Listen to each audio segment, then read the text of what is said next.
Here we are at Home Depot. It's the place of many noises and bangs and clangs and stress, people everywhere. It's a Saturday afternoon. It's a little bit slower, but we're still gonna have noises and stuff happen. And I think for right now, I think we're just gonna hang out by the back door because a lot of stuff will be passing by us. Sit. So I'll just practice a little bit of training here. I'll start with just a little sit stay. He's panting, so whenever he's panting, he's a little bit nervous, but we've done this a lot of times. We've come here many times and he can handle it. And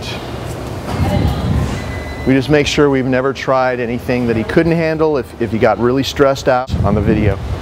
As long as if he could handle it, something, we stick with it. If he seems like he's freaking out, then we back way up and try something easier and work our way back up to whatever that situation has been. So here, I am using chicken breast here as a reward and hot dogs. Down. We're having him do his training. You notice I had him sit. You'll notice I never repeat the commands at all. And when I said down just now, instead of repeating it because he was, distracted or nervous, I didn't repeat it. When he hesitated, I just dropped the leash. Good boy, Astro.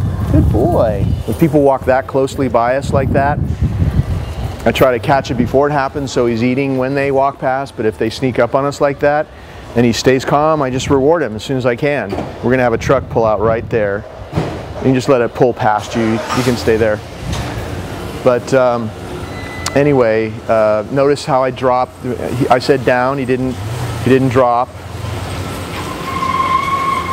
and I just let go of the leash. And with my left foot, I just stepped on the leash like that, and just reinforced the command.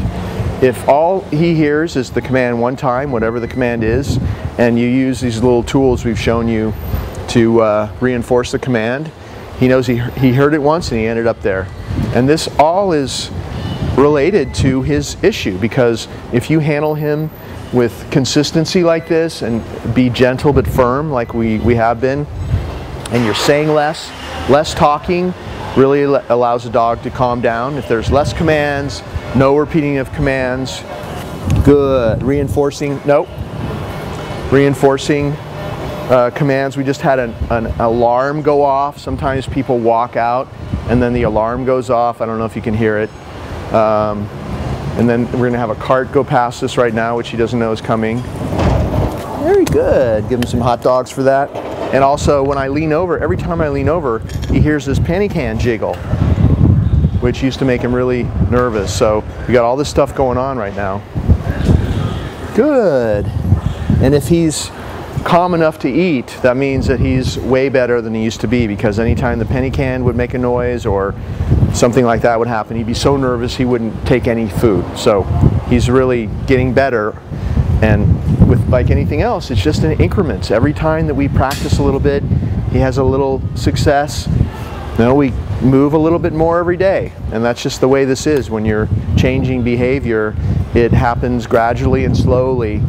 And over time, you can make huge gains, but it's usually winning little tiny battles at a time, and then over the weeks and months that pass by, you can look back and you see a huge gain over that time. But it's just doing it gradually that makes it really effective. Good boy, good. Just giving him. This is chicken, Trader Joe's chicken breast mixed with Natural Balance sausage. Tastes really good, I'm sure. So I'm going to have him get up. Okay, I'm going to allow him out of that downstay. Have him sit. Good. If I said sit and he didn't sit, I would just pull up with a little bit of pressure. I wouldn't repeat the command. And worst case scenario, I've never had to do that, but worst case scenario, if he's really distracted, you want to just apply a little bit of pressure.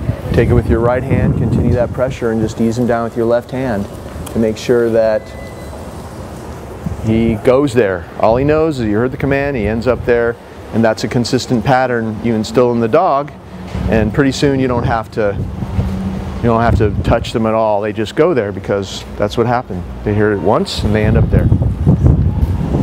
So I'm just doing the sit stay, which of course stay is built in. The sit, you don't have to say stay. He knows that sit means to stay.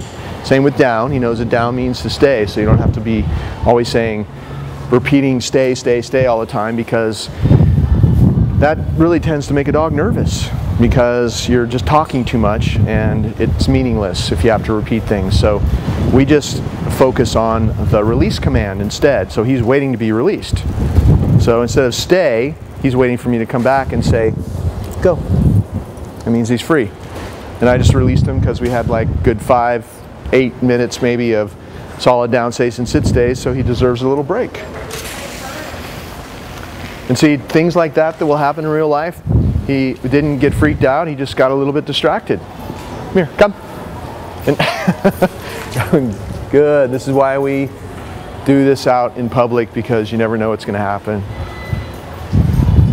But this is a really nice big open area to practice with Astro, and we can sit here and we can pick a different spot, sit to do our commands and wait for things to come by, noises to happen. Lots of noises, you may not be able to hear it inside, but people are dropping pieces of wood, and like I said, there was an alarm that went off, and you never know what's going to happen here.